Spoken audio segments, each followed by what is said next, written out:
শিশুরা গল্প পড়তে ও শুনতে ভালোবাসে। আপনার শিশুকে মজার ইসলামিক গল্পগুলো পড়েও শোনান, যা আদর্শ, শিক্ষণীয় ও অনুপ্রেরণামূলক। শিশুরা নরম কাদামাটির মতো এবং তারা বড়দেরকে অনুকরণ করতে ভালোবাসে। তাই শিশুদের পবিত্র নরম মননে ও চিন্তায় চেতনায় ছোটকালেই সঠিক আদর্শ ও ইতিবাচক অনুকরণীয় ভালো কর্মপন্থাগুলো ঢুকিয়ে দিতে পারলে শিশুদের বিপদগামিতা থেকে রক্ষা করা যায়। আজকের গল্প নবীজি ও কাঠুরিয়া। আরব দেশের মক্কা শহর। 517 খ্রিস্টাব্দের 12 রবিউল আউয়াল সেই শহরে জন্ম নেয় এক শিশু। তার নাম রাখা হয় মোহাম্মদ, মানে প্রশংসিত। তার পিতার নাম আব্দুল্লাহ, মায়ের নাম আমিনা। তিনি আমাদের মহানবী, পৃথিবীর শেষ নবী। তিনি জানতেন পরিশ্রম করা ছাড়া জীবনে উন্নতি করা যায় না, তাই পরিশ্রম করাকে তিনি খুব গুরুত্ব দিতেন। একবার হলো কি, এক গরিব লোক তার কাছে সাহায্য চাইতে এলো। নবীজি তাকিয়ে দেখলেন লোকটির পরনে ছেঁড়া কাপড়, চোখে মুখে বেদনার ছাপ।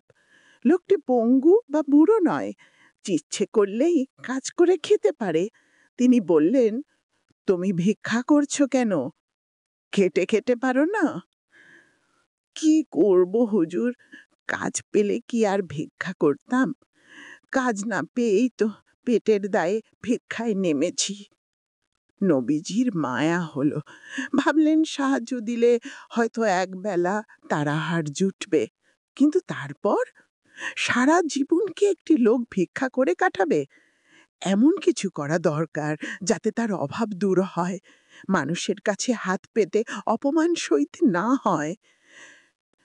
মহানবী সাল্লাল্লাহু আলাইহি ওয়াসাল্লাম তাকে বললেন, তোমার বাড়িতে কি এমন কিছু আছে যা বিক্রি করতে পারবে? হুজুর, আমি গরিব মানুষ, তেমন কিছুই নেই, তবে ঘরে একটি কম্বল আছে, চাইলে ওটা বিক্রি করা যায়। নবীজি বললেন, ঠিক আছে, তাই করো। তোমার একমাত্র সম্বল কম্বলটাই নিয়ে এসো। লোকটি তাই করল। নবীর কথা মতো চলে গেল বাড়ি। একটু পর ফিরে এলো কম্বল নিয়ে। নবীজি কম্বলটি সাহাবীদের দেখালেন, বললেন, এটি বিক্রি হবে। কেউ কি উপযুক্ত মূল্য দিয়ে কম্বলটি কিনতে রাজি আছো? নবীজির কথা শুনে এক সাহাবী বললেন, আমি কিনব হুজুর। মহানবী তার কাছে উপযুক্ত দামে কম্বলটি বিক্রি করে দিলেন। কম্বল নিয়ে সাহাবী চলে গেলে নবীজি লোকটিকে ডাকলেন, তার হাতে কিছু অর্থ তুলে দিয়ে বললেন, এই অর্থ দিয়ে কিছু খাবার কিনে চাও। এরপর বাকি অর্থ দিয়ে তিনি একটি কুঠার কিনলেন। সেই কুঠারে নিজেই হাতল লাগালেন। লোকটিকেই বললেন, এই কুঠার নিয়ে প্রতিদিন বনে যাবে, বন থেকে কাঠ কেটে বাজারে বিক্রি করবে। লোকটি তাই করল। সে প্রতিদিন বন থেকে কাঠ কেটে সেই কাঠ বাজারে বিক্রি করতে থাকলো। এতে তার খুব লাভ হলো, তার অভাব দূর হয়ে গেল। এখন আর তাকে ভিক্ষা করতে হয় না, বরং অভাবী মানুষকে নিজেই সাহায্য করতে পারে। কিছুদিন পর সে মহানবীর সঙ্গে আবার এসে দেখা করল।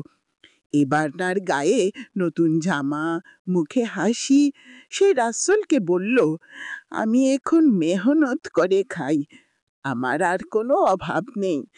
আপনার কথা শুনে আমার খুব উপকার হয়েছে। আপনি আমাকে সুন্দর জীবনের পথ দেখিয়েছেন।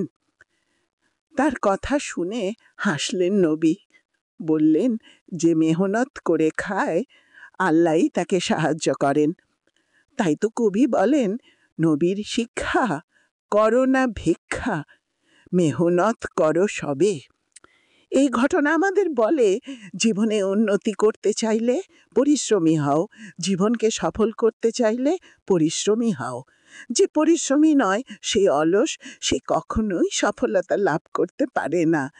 একজন কবি চমৎকারভাবে এই কথাটি বলেছেন তার কবিতায়। তিনি বলেন, পরিশ্রমে ধন আনে, পুণ্যে আনে সুখ, অলস্যে দারিদ্র্য আনে, পাপে আনে দুঃখ।